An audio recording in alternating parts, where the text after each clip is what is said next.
Hello বন্ধুরা, নমস্কার। আজকে আবার একটা দারুণ স্বাদের রেসিপি নিয়ে চলে এসেছি। আশা করছি আজকের রেসিপিটা তোমাদের খুবই ভালো লাগবে।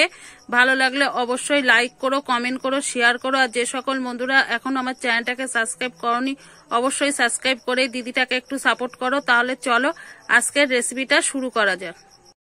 দেখো, এখানে কিন্তু আমি সজনের ডাঁটা কেটে নিয়েছি।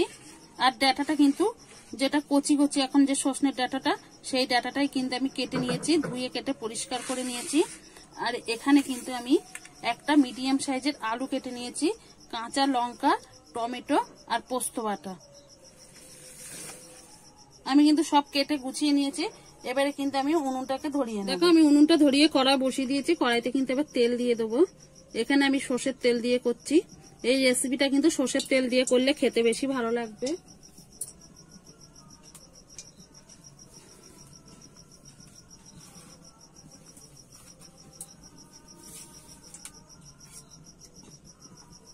তেলটা আমি একটু গরম হতে দেব।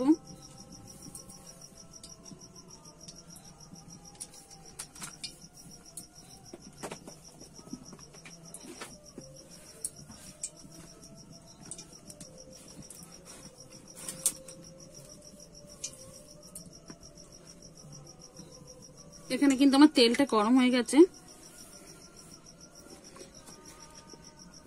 ধুয়ে কেটে রাখা আলুটা আমি দিয়ে দেবো।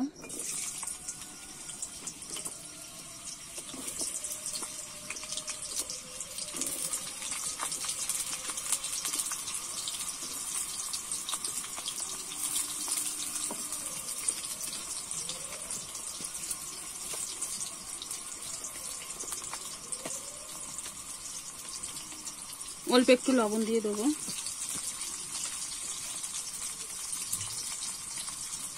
একটুখানি হলুদ দিয়ে দেবো। এবারে কিন্তু আমি লবণ হলুদটা দিয়ে কিন্তু আলুটা লাল লাল করে ভেজে নেব। আমি কিন্তু আলুটা লাল লাল করে ভেজে নিয়েছি, তুলে নেব।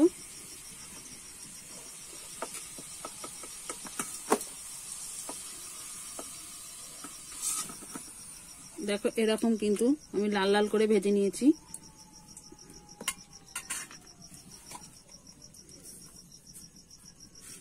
ফোড়নে কালো জিরে দিয়ে দেবো।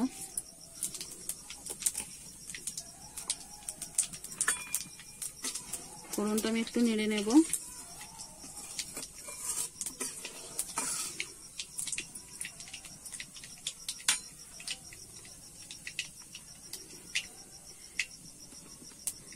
এবারে কেটে রাখা টমেটোটা দিয়ে দেবো।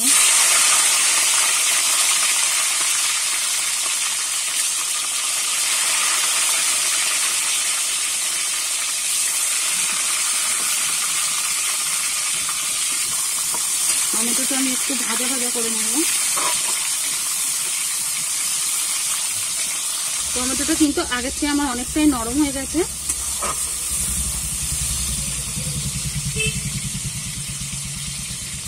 এবারে দিয়ে দেবো লবণ।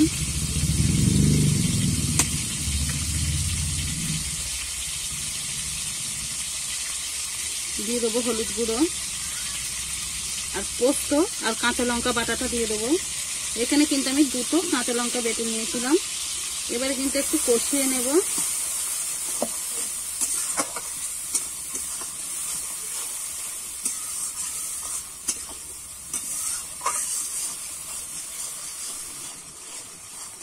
আমি কিন্তু ভালো করে কষিয়ে নিয়েছি। আর মশলা থেকে কিন্তু তেলটা ছেড়ে দিচ্ছে। দেখো তো, তেলটা কিন্তু ছেড়ে দিয়েছে।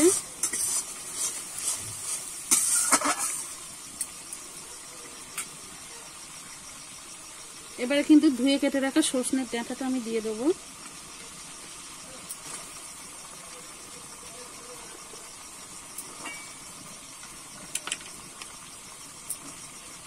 আমি একসঙ্গে সবটাই ঢেলে দিচ্ছি। এবার কিন্তু ভালো করে আমি নেড়ে চেড়ে একটু কষিয়ে নেব।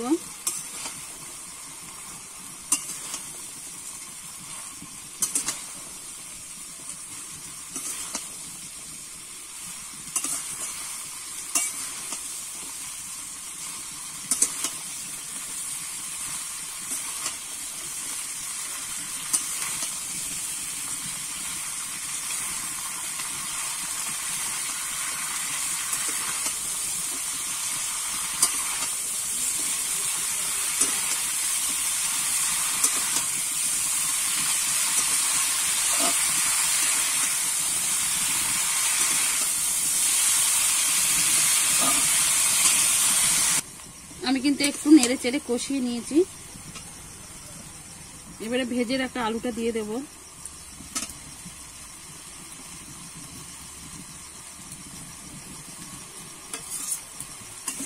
দিয়ে কিন্তু আমি আবারও একটু নেড়ে চেড়ে কষিয়ে নেব।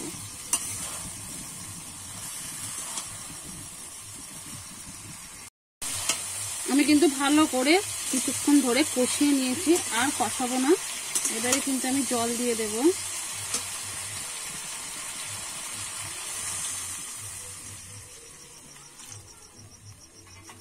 জলটা কিন্তু পরিমাণ বুঝে দিতে হবে।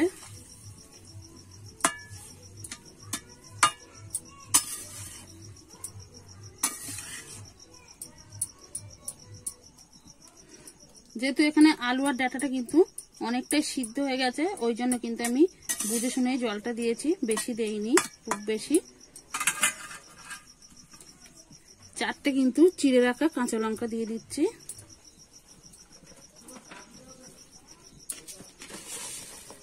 পরিমাণ মতো মিষ্টি দিচ্ছি। এখানে কিন্তু একটু মিষ্টি দিলে খেতে ভালো লাগবে। তোমরা যে যেমন মিষ্টি খেতে পছন্দ করো সেরকম দিয়ে নেবে। এবারে কিন্তু আমি ঢেকে কিছুক্ষণ ধরে রান্না করে নেব।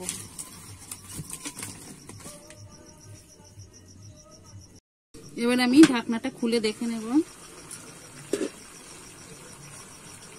এবার একটু নেড়ে নেব।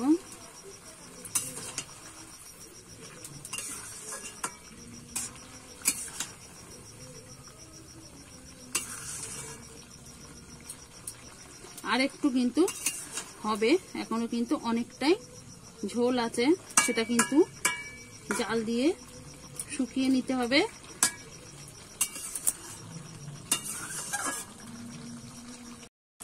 দেখো এখানে কিন্তু আমার সজনে পোস্তটা কিন্তু একদম রেডি হয়ে গেছে। এবারে কিন্তু আমি নামিয়ে দেব। আর দেখতে দেখো কতটা অসাধারণ হয়েছে। দেখুন বন্ধুরা, একটা পাত্রে কিন্তু আমি সজনে পোস্তটা নামিয়ে নিয়েছি, পরিবেশন করার জন্য একদম রেডি। একবার হলো বাড়িতে এইভাবে বানিয়ে খেয়ে দেখো, খেতে কিন্তু গরম ভাতের সঙ্গে অসাধারণ লাগে। একবার হলো বাড়িতে এইভাবে বানিয়ে খেয়ে দেখো। আর বাজারে কিন্তু এখন প্রচুর পরিমাণে সজনের ডাঁটা পাওয়া যাচ্ছে। আর সজনের ডাঁটাটা কিন্তু আমাদের শরীরের পক্ষে খুব উপকারী একটা জিনিস। আর প্রথম থেকে শেষ অবধি আমার সঙ্গে থাকার জন্য অসংখ্য ধন্যবাদ। তাহলে কিন্তু আজকের মতো রেসিপিটা এখানেই শেষ করছি। আবার নতুন কোনো রেসিপির সঙ্গে দেখা হবে। ততক্ষণে ভালো থেকো, সুস্থ থেকো, সাবধানে থেকো। আর অবশ্যই বাড়িতে একবার বানিয়ে খেয়ে দেখো।